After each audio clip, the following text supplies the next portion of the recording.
So the other day I had some questions about what had happened to the Yamaha R1 that I did the how-to video on removing the engine. We did pull that engine for a reason.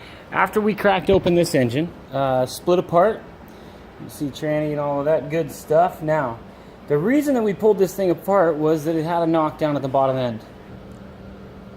But that's a decent bearing and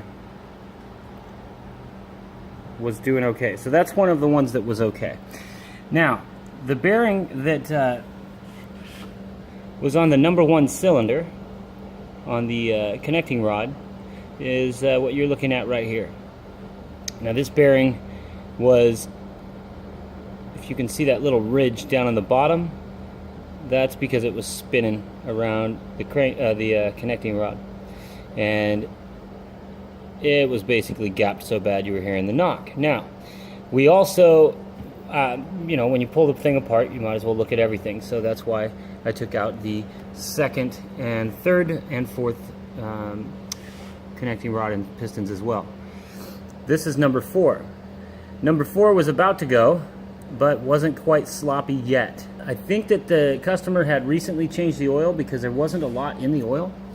And the only thing that I could find was that color right there, which is, you guessed it, that color right there. So that is in fact what happened to the Yamaha R1 engine.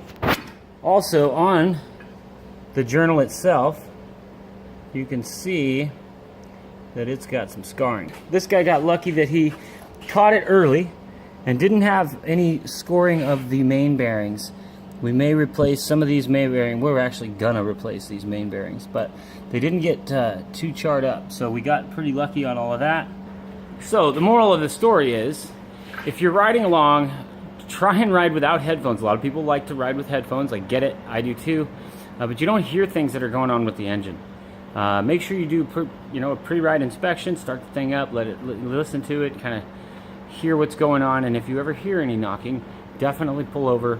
Don't ride the bike. If you ever hear any tapping that's loud or anything that's out of place, the bike stops running, best thing to do is to pull over right away. Stop the bike, get it home some other way than riding it.